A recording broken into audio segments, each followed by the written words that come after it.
أعوذ بالله من الشيطان الرجيم.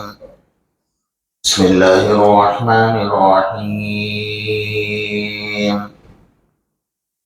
الحمد لله الذي أنزل على عبده الكتاب ولم يجعل له عوجا قيما لينذر بأسا شديدا من لدنه ويبشر المؤمنين الذين يعملون الصالحات أن لهم أجرا حسنا ماكثين فيه أبدا وينذر الذين قالوا اتخذ الله ولدا ما لهم به من علم ولا لآبائهم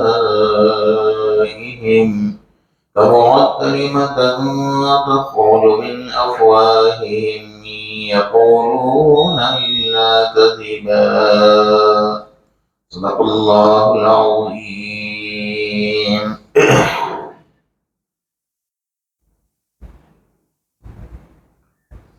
گزشتہ کل آپ حضرات کے سامنے سورۃ الکہف کی پہلی نمبر کی آیت پر گفتگو چل رہی تھی کہ تمام تعریف اس اللہ کے لیے ہے جس نے اپنی کتاب کو اپنے بندے پر اتارا وَلَمْ يَجْعَلْ لَهُ عِوَجًا، اور اس میں کوئی کمی اور کجی باقی نہیں رکھی۔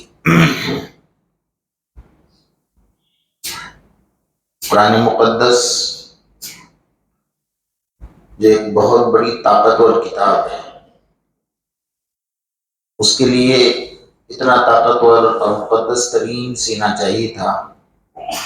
وہ سینہ تھا محمد رسول اللہ صلی اللہ علیہ وسلم۔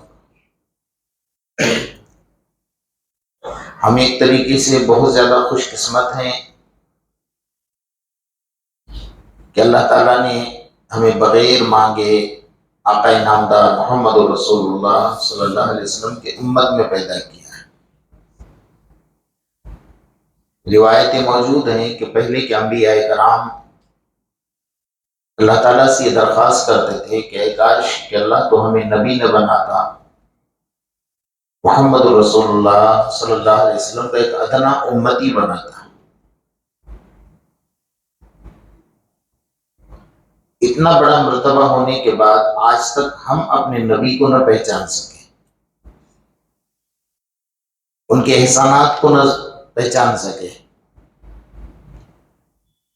اور یہ ایسے ہی اللہ تعالیٰ نے دنیا میں نہیں بھیجا ہے۔ فیصلہ تو اللہ نے زمین اور آسمان کے بنانے سے پہلے کیا تھا، اس لیے عرش پر اللہ نے اپنے نام کے ساتھ لا الہ الا اللہ محمد رسول اللہ صلی اللہ علیہ وسلم لکھا تھا، کسی اور نبی کا نام نہیں لکھا تھا جبکہ آپ دنیا میں نہیں آئے تھے۔ آپ بخاری شریف کی حدیث ہے، آپ فرماتے انا ثمرۃ دعوت ابی ابراہیم، میں جو دنیا میں آیا ہوں یہ حضرت ابراہیم علیہ السلام کے دعاؤں کا نتیجہ ہے۔ حضرت ابراہیم علیہ السلام نے ایسی دعا نہیں کی کہ اللہ تو محمد رسول اللہ صلی اللہ علیہ وسلم کو دنیا میں بھیج دے، بلکہ حضرت ابراہیم علیہ السلام سے اللہ تعالیٰ نے وہ امتحانات لیے کہ قرآن اس کی گواہی دے رہا ہے کہ سب سے پہلا امتحان لیا کہ اس گھر میں پیدا کیا جس گھر میں باپ بت بناتا ہے اور بت بنا کر بیچتا ہے، اور وہاں توحید کا ڈنکا بجانا اپنے گھر کے اندر بہت بڑا ایک چیلنج تھا۔ اور اس گھر میں جس گھر میں نمرود کو خدا مانا جاتا تھا، ابراہیم علیہ السلام بچپنے کے اندر اپنی ماں سے سوال کر رہے ہیں کہ امی جان ہمارا اللہ کون ہے؟ تو کہا کہ اپنا خدا نمرود۔ نمرود کا خدا کون ہے؟ ایک چھوٹا سا بچہ جب یہ سوال کر رہا ہے تو ماں کہتی ہے کہ بیٹا آج کے بعد ایسا سوال مت کرنا، ورنہ تمہارا باپ تمہارا میرا جینا مشکل کر دے گا، اور تمہارا باپ اگر سن لے گا تو میرے لیے بڑا مشکل ترین مسئلہ کھڑا ہوگا۔ تو اسی وقت بچپنے میں حضرت ابراہیم خلیل اللہ نے جواب دیا تھا کہ وہ تو پتہ نہیں کب سنے گا، لیکن میرا اللہ تو ابھی سن رہا ہے۔ یہ بچپن کا جواب تھا۔ تو ماں دنگ رہ گئی کہ اتنا چھوٹا سا بچہ اور ایسی باتیں کر رہا ہے، تو سمجھ سے باہر ہے۔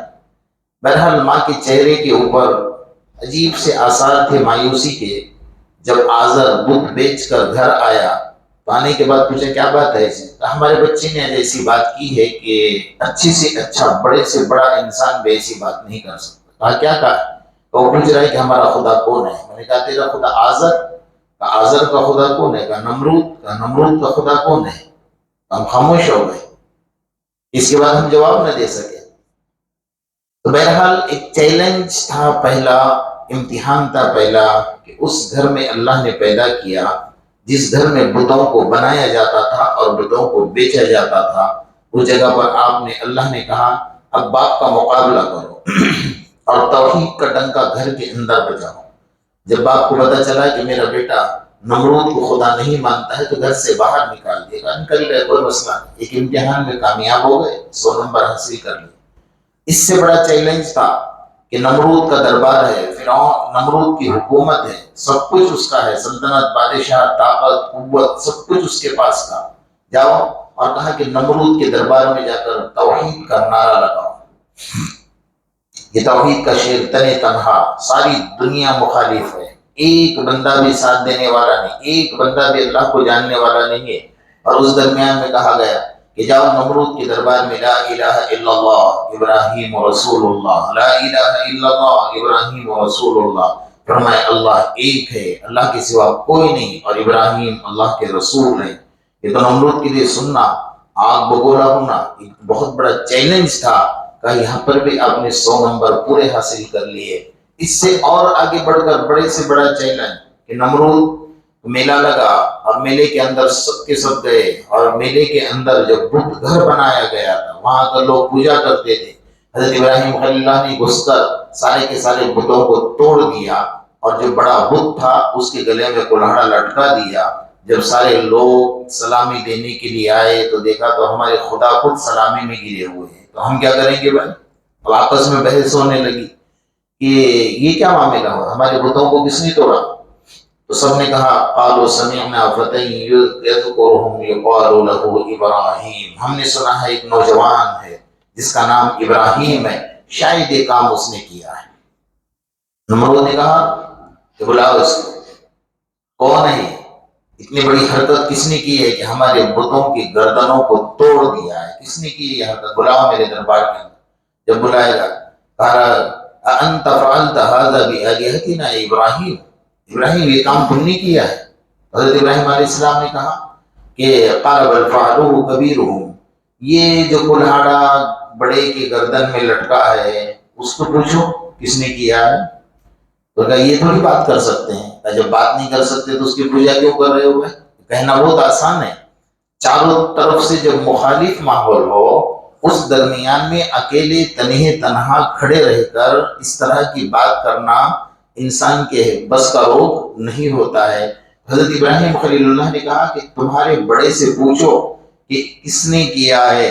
کہا یہ تو بھی بات کر سکتے، جب بات نہیں کر سکتے تو ایسے لوگ ایسی پوجا کیوں کرتے ہو؟ تو تمہاری جب بات سن نہیں سکتا، تمہیں جب جواب نہیں دے سکتا تو تمہاری مدد کیسے کر سکتا ہے؟ اب کچھ نہیں ہوا تو کہا اٹھاؤ اور آگ لگاؤ اور ابراہیم کو آگ کے اندر ڈال دو۔ چنانچہ اتنی بڑی آگ لگائی کہ قرآن خود گواہی دے رہا ہے کہ زمین کی آگ آسمان سے باتیں کر رہی تھی، اور اٹھا کر ابراہیم خلیل اللہ کو آگ میں پھینک دیا گیا۔ آتش نمرود میں یہ عاشق کود گیا اللہ کے نام کے اوپر، بلکہ روایت میں آتا ہے کہ 40 دن تک آگ بھڑکتی رہی اور لگاتے رہے، اور 40 دن تک حضرت ابراہیم خلیل اللہ آگ کے اندر بیٹھے ہوئے۔ جب آگ بجھ گئی تو لوگوں تو یوں لگا کہ جل کر خاک ہو گیا، اس کی ہڈی کا بھی پتہ نہیں چلے گا۔ تو 40 دن کے بعد جب نکلے تو صحیح سلامت، بلکہ پہلے جو چہرے پر نور تھا اس سے زیادہ نور آ گیا۔ تو لوگ حیران ہو گئے، یہ کیا معاملہ ہے بھائی، یہ کیا مسئلہ ہے؟ حضرت ابراہیم خلیل اللہ سے پوچھا گیا کہ آپ کہا کہ جو سکون مجھے وہاں ملتا تھا وہ سکون مجھے باہر نہیں مل رہا ہے۔ کہا کیوں؟ کہا کہ اللہ ہر وقت پوچھتے تھے تھوڑی تھوڑی دیر میں، ابراہیم تم خیریت سے ہو، ابراہیم تم اچھے ہو. اس کے پوچھنے کی جو لذت تھی نا، وہ لذت مجھے باہر نہیں مل رہی ہے. اللہ بار بار پوچھ رہے تھے. تو حضرت ابراہیم خلیل اللہ نے یہاں بھی امتحان میں 100 نمبر پورے حاصل کر لیے. اور اس کے بعد اور امتحان دیا اللہ تعالیٰ نے. کہا جاؤ اپنی بیوی اور اپنے بیٹے کو جا کر ایسے بیابان جنگل میں چھوڑ کر آ جاؤ، غیر ذی زرع عند بیتک المحرم، جہاں نہ کوئی درخت کا سایہ ہے، جہاں نہ کوئی چرند و پرند ہے، جہاں نہ پینے کا پانی ہے، نہ کھانے کا کچھ ہے، نہ سر ڈھانپنے کا سایہ ہے، جہاں کعبۃ اللہ بنا ہوا ہے. فرمایا کچھ بھی نہیں تھا، پتھریلی زمین، اس پہاڑی کے اندر جا کر اپنے بیوی اور بچے کو چھوڑ کر آ جاؤ. حضرت ابراہیم علیہ السلام جب چھوڑ کر جا رہے تھے، اللہ نے کہا موڑ کر دیکھنے کی بھی اجازت نہیں ہے. تو حاجرہ نے کہا کہ ابراہیم کہاں چھوڑے جا رہے ہو؟ چھوٹا سا بچہ میری گود میں ہے، اور تم اس بیابان جنگل میں جہاں کوئی درخت کا سایہ نہیں، جہاں کوئی دور دور تک انسان نظر نہیں آ رہے، ایسے بیابان جنگل میں. قرآن خود کہہ رہا ہے غیر ذی زرع عند بیتک المحرم، بیابان ویران جنگل تھا، کچھ بھی نہیں تھا. تو حضرت ابراہیم اس طرف چہرہ کر کے نکلتے نکلتے کہہ رہے تھے کہ فرمایا کہ اللہ کے بھروسے چھوڑ کر جا رہا ہوں. حاجرہ کا بھی ایمان تھا. حاجرہ نے بھی کہا کہ جس خدا نے آتش نمرود میں، نمرود کے آگ میں ابراہیم کی حفاظت کی ہے، وہ خدا میری اور میرے بچے کی حفاظت یہاں کر سکتا ہے. وہی حاجرہ ادھر سے ادھر جب پانی ختم ہو گیا، کھجور کی تھیلیاں ختم ہو گئی، اپنے بچے کے لیے سینے کا دودھ ختم ہو گیا، کچھ بھی نہیں تھا، اپنے بچے کے لیے دوڑ رہی تھی ادھر سے ادھر، ادھر سے ادھر، کبھی اس پہاڑی پر کبھی اس پہاڑی پر. اللہ کو دوڑنا اتنا پسند آگا. ان صفا والمروۃ من شعائر اللہ. اللہ نے کہا میرے حاجرہ کی دوڑ مجھے اتنی پسند آ گئی کہ قیامت تک کوئی عمرہ کرنے والا، کوئی حج کرنے والا جب تک صفا اور مروہ کی سعی نہیں کرے گا اور وہاں نہیں دوڑے گا، اس وقت تک اس کا نہ عمرہ قبول کروں گا نہ اس کا حج قبول کروں گا. دوڑتی رہی اور بچہ ادھر ایڑیاں رگڑتا رہا زمین کے اوپر. تھوڑی تھوڑی دیر کو آتی تھی، بچے کو دیکھتی تھی، پھر دوڑتی تھی ادھر سے ادھر. کوئی قافلہ تو نہیں آ رہا ہے، کوئی آیا قافلہ تو اس سے پانی لے لو. اللہ تعالیٰ نے حضرت ابراہیم کی اس قربانی کو قبول فرما کر بچہ جہاں ایڑیاں رگڑ رہا تھا، اس جگہ پر جہاں نہ پانی کا نام و نشان ہے، وہیں سے پانی کا چشمہ جاری کر دیا. اور حاجرہ نے چاروں طرف سے پانی روکنے کے لیے تھوڑی تھوڑی مٹی جما کر یوں کہا زمزم زمزم. زمزم کا مطلب ہوتا ہے رک جا رک جا. اگر اس وقت میں حاجرہ یہ نہ کہتی کہ رک جا اور کنارے سے مٹی نہ لگاتی، علماء نے لکھا ہے کہ پانی ساری دنیا کے اندر پھیل جاتا اور ساری دنیا کو غرق کر دیتا. یہ قربانیاں تھی. اس سے سخت امتحان، آخری امتحان تھا حضرت ابراہیم خلیل اللہ کا کہ جب بیٹا چلنے لگا، بولنے لگا تو اور زیادہ ماں باپ کو پسند آتا ہے. جب بچہ بولتا ہے نا تو ماں باپ کو اور زیادہ دل میں گھر ہو جاتا ہے.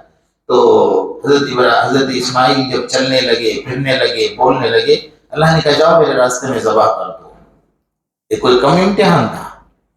اتنی مدت کے بعد اللہ نے اولاد دی تھی اور کہا کہ اس کو ذبح کرو میرے راستے کے اندر. حضرت ابراہیم اللہ تیرے لیے 100 جان سے قربان ہے. بچے کو گئے اور سارا واقعہ آپ نے سنا ہے. اللہ خود فرماتا ہے ان ھذا لہو البلاء المبین. یہ سب سے زیادہ سنگین امتحان تھا میرے ابراہیم کا. اس امتحان میں بھی آپ نے کیا کر لیے؟ 100 نمبر پورے حاصل کر لیے. اب اللہ تعالیٰ سے کیا کہا؟ جو اصل پتے کی بات ہے. میں یہ واقعے کو میں اس لیے چھیڑا کہ اصل جو پتے کی بات ہے اس میں کیا کہا؟ اللہ تعالیٰ سے کہا الہ العالمین اب اللہ سن لے، اب تک میری باری تھی، اب تیری باری ہے. تو نے کہا کہ آزر کے سامنے مقابلہ کر، اپنے ماں باپ کے سامنے توحید کی دعوت دے. میں نے توحید کی دعوت دی. تو نے کہا کہ نمرود کے دربار میں جا کر توحید کا نعرہ بلند کر لے. میں نے نمرود کے دربار میں جا کر توحید کا نعرہ بلند کیا. تو نے کہا کہ جا کے بدھ گھر میں جا کر بتوں کو توڑ دے. میں نے بتوں کو توڑ دیا. تو نے کہا آگ میں کود جا. میں آگ میں کود گیا. تو نے کہا بیوی بچوں کو جا کر بیابان جنگل میں چھوڑ دے. میں نے چھوڑ دیا. تو نے کہا اپنے بیٹے کے گردن پر چھری پھیر دے، میرے راستے میں قربان کر دے۔ میں نے قربان کر دیا، اب تک تیری باری تھی، اب میری باری ہے۔ فرمایا کعبۃ اللہ میں داخل ہو گئے اور کعبۃ اللہ کے پاس کھڑے ہو کر کیا کریں کہ الہ العالمین مجھے لیتے پتہ چلا ہے، تجھے دیتے پتہ چلے گا۔ میں ایسی چیز مانگوں گا جو تیرے خزانے میں صرف ایک انمول ہے، اس کے علاوہ تیرے خزانے میں وہ چیز دوسری نہیں ہے۔ ربنا وبعث فیہم رسولا منہم یتلو علیہم آیاتک ویعلمہم الکتاب والحکمت ویزکیہم انک انت العزیز الحکیم۔ الہ العالمین مجھے لیتے پتہ چلا ہے، تجھے دیتے پتہ چلے گا۔ میں ایسا مکڑا مانگ رہا ہوں، ایسا چہرہ مانگ رہا ہوں جو چہرہ تیرے خزانے میں صرف ایک ہے، اس کے علاوہ دوسرا کوئی ہے ہی نہیں، اور دوسرا ایسا چہرہ تو نے بنایا ہی نہیں۔ ربنا وبعث فیہم رسولا منہم، الہ العالمین ایسا نبی بھیج دے انہی قوم میں سے، انہی کے قوم میں سے، رسولا منہم یتلو علیہم آیاتک، جو قرآن کی آیتیں پڑھ کر سنائے، وَيُعَلِّمُهُمُ الْكِتَابَ وَالْحِکْمَةَ وَيُزَکِّیہم، انہیں جنت کا راستہ بتائے، جہنم کے راستے سے بچائے۔ یہ دعا تھی حضرت ابراہیم خلیل اللہ کی۔ کہا اب مجھے لیتے پتہ چلا، تجھے دیتے پتہ چلے گا کہ میں ایسا نبی مانگ رہا ہوں، یہ میرے سارے قربانیوں کے نتیجے میں، کہ ایسا مکڑا اور ایسا چہرہ تو نے دوسرا بنایا ہی نہیں ہے، بس یہ میری دعا کو قبول فرما۔ اسی کو میرے آقا فرماتے انا ثمرۃ دعوت ابی ابراہیم، میں جو دنیا میں آیا ہوں نا، ابراہیم علیہ السلام کے دعاؤں کا نتیجہ ہوں۔ تو دعا کب ہوئی بھائی؟ اتنے سارے قربانیوں کے بعد دعا ہوئی، تب جا کر یہ نبی آئے۔ اسی نبی کے بارے میں اللہ فرماتا ہے انزل علی عبدہ الکتاب، میں نے جو کتاب نازل کی نا جس نبی کے اوپر، میرا بندہ یعنی محمد رسول اللہ صلی اللہ علیہ وسلم، جو ان کا مرتبہ تھا، وہ کسی نبی کو اللہ نے اتنا اونچا مرتبہ نہیں دیا۔ ورفعنا لک ذکرک، اللہ نے کہا کہ کسی کو اگر مسلمان بننا ہے، جب تک لا الہ الا اللہ کے ساتھ محمد رسول اللہ نہیں کہے گا، اس کا ایمان قبول نہیں کیا جائے گا۔ اگر وہ اذان دے رہا ہے، وہ صرف اگر اشہد ان لا الہ الا اللہ کے بعد سیدھا حی علی الصلاۃ پر پہنچا اور اشہد ان محمد رسول اللہ نہیں کہے گا تو اس کی اذان معتبر نہیں ہوگی۔ نماز کے اندر جب تک التحیات کے بعد درود نہیں پڑے گا، اس کی نماز نامکمل رہے گی۔ نماز جنازہ میں جب تک درود نہیں پڑے گا، اس کی نماز جنازہ نامکمل رہے گی۔ قبر کے سوال میں جب تک میرے نبی کا نام کا سوال نہیں ہوگا، اس وقت قبر کا سوال بھی نامکمل رہے گا۔ میدان محشر میں بھی میرے نبی کا تذکرہ، فرمایا ورفعنا لک ذکرک، ہم نے ہمارے نبی کے نام کو اتنا بلند کر دیا ہے کہ دنیا والے تھوکتے رہیں گے، ان کا تھوک ان کے منہ پر گرے گا، لیکن میرے نبی کے ذات میں کوئی کمی آنے والی اور شان میں کوئی فرق آنے والا نہیں ہے۔ اور انزل علی عبدہ الکتاب، اس نبی کے سینے پر ہم نے قرآن کو اتارا ہے، جو ایک مقدس ترین سینہ ہے، اور جس کا مرتبہ کیا ہے، جس کا مرتبہ اور جس کا مقام کیا ہے، وہ نبی کریم صلی اللہ علیہ وسلم اگر مکہ المکرمہ کے اندر پیدا ہوئے تو مکہ پر نظر پڑی تو مکہ کو مکرمہ بنا دیا، مدینہ پر نظر پڑی تو مدینہ کو منورہ بنا دیا، ابو بکر پر نظر پڑی تو صداقت کا تاج پہنا دیا، عمر پر نظر پڑی تو شجاعت کا تاج پہنا دیا، عثمان پر نظر پڑی تو سخاوت کا تاج پہنا دیا، علی پر نظر پڑی تو ولایت کا تاج پہنا دیا۔ اگر بلال حبشی پر نظر پڑتی ہے تو سارے مؤذنوں کا سردار بنا دیا۔ بنایا نہیں بنایا؟ نعم المرء بلال والمؤذنون اطول الناس اعناقا یوم القیامہ، اللہ کے رسول کیا فرماتے؟ مردوں میں بہترین مرد بلال ہے، اور کل قیامت کے میدان میں سارے مؤذنوں کا سردار ہوگا، اور اس کی گردن بڑی اونچی ہوگی۔ والمؤذنون اطول الناس، جتنے مؤذن ہیں دنیا میں سب کی گردنیں اونچی ہوں گی، اس لیے کہ انہوں نے اللہ کے نام کو بلند کیا تھا۔ درخت کا پتا پتا، زمین کا ذرہ ذرہ ان کے حق میں گواہی دے گا کہ اللہ انہوں نے تیرے نام کو بلند کیا تھا، ان کی سفارش ہوگی۔ فرمایا اگر فاطمہ پر نظر پڑی تو جنتی عورتوں کا سردار بنا دیا، حسن حسین پر نظر پڑی تو جنتی نوجوانوں کا سردار بنا دیا۔ وہ نبی کا مرتبہ اللہ کی نظر میں یہ ہے، اگر صحابہ کے چہرے کی طرف دیکھ کر بات کرنے لگے تو حدیث بن جائے، آسمان کی طرف دیکھ کر بات کرنے لگ جائے تو قرآن بن جائے۔ بنا یا نہیں بنا؟ وہ نبی کا مرتبہ اللہ تبارک و تعالیٰ کی نظر میں یہ ہے کہ اگر صحابہ کرام کو صحرا میں پیاس لگ جائے تو انگلیوں سے پانی کے چشمے بہانے لگے۔ وہ نبی کا مرتبہ یہ ہے کہ اگر دھرتی پر بیٹھ جائے تو زمین کو سکون مل جائے، اگر کھڑے ہو جائے تو آسمان کو سکون مل جائے، اگر اپنی چادر کو پھیلا دے تو تمام کی تمام ہوائیں معطر ہو جائے۔ فرمایا وَرَفَعْنَا لَكَ ذِكْرَكَ، اس نبی کے سینے پر ہم نے قرآن کو اتارا ہے، اور اس نبی کی امت ہم ہیں۔ ہم کتنے خوش قسمت ہیں، ہم اگر ساری زندگی اللہ کے سامنے سجدے میں گر جائے اور یہ اللہ کا شکر ادا کرے کہ اللہ اس نبی کی امت میں تو نے پیدا کیا ہے، تیرا شکر ہے، ہم ساری زندگی سجدے میں، تب بھی اس احسان کا ہم اللہ تبارک و تعالیٰ کا جو شکر ادا نہیں کر سکتے۔ ہم تمام کو ایک خوش قسمت انسان ہیں کہ اللہ تبارک و تعالیٰ کا ہمیں یہ احسان ماننا چاہیے۔ اس نبی سے اللہ تعالیٰ نے ایسا نہیں کہ انسانوں، جانوروں کو بھی انصاف دلایا، جانوروں کو، انسان تو بہت دور کی بات ہے۔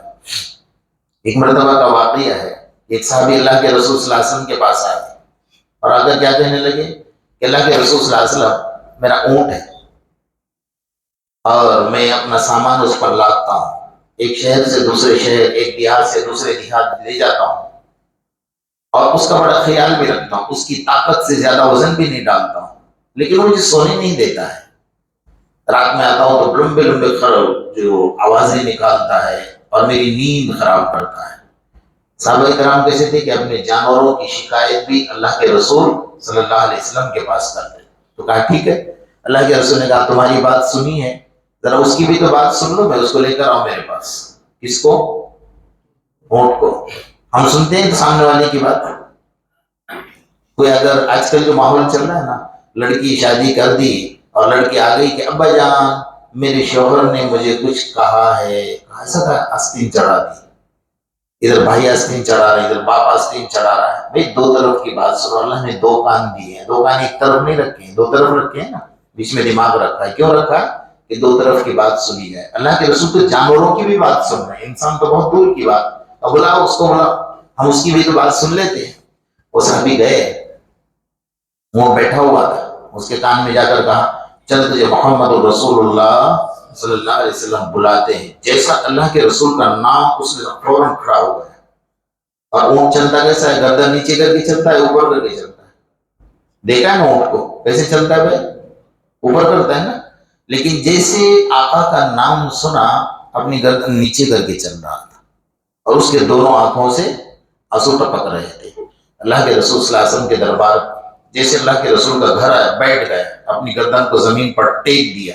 وہ صحابی گئے اور کہا کہ یا رسول اللہ صلی اللہ علیہ وسلم میں اپنے اونٹ کو لے کر آیا اور بیٹھ گیا۔ اللہ کے رسول باہر آئے، سلام کیے، اللہ نے اس کو بولنے کی طاقت دی، سلام کا جواب بھی دیا، کہا بھی یہ تیرا مالک ہے، تیری تعریف بھی کر رہا ہے، تیری شکایت بھی کر رہا ہے، تیری تعریف یہ کر رہا ہے کہ میں اس کے میرا برابر کام کرتا ہے اور میں اس سے طاقت سے زیادہ وزن نہیں ڈالتا ہوں، کھانا وقت پر کھلاتا ہوں، سب کچھ کرتا ہوں۔ اللہ کے رسول میرا مالک بہت اچھا ہے، تو مجھے وقت پر کھانا بھی کھلاتا ہے، پانی بھی پلاتا ہے، میرے آرام کا خیال بھی رکھتا ہے، میری طاقت سے زیادہ بوجھ بھی نہیں ڈالتا ہے، تو میری بھی تو ذمہ داری بنتی ہے کہ میں ان کا خیال رکھوں۔ فرمایا کیا ذمہ داری؟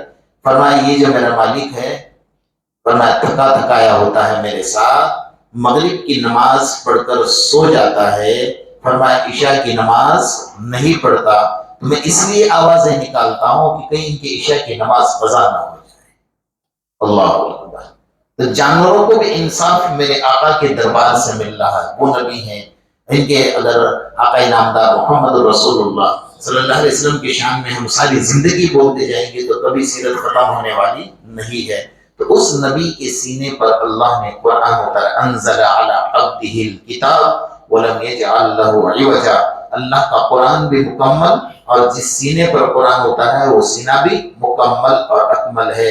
اللہ تبارک و تعالیٰ اس نبی کے صدقے ہم سب کے مغفرت کا فیصلہ فرمائے، اور کل قیامت میں اللہ پاک ہم سب کو ان کی شفاعت نصیب فرمائے.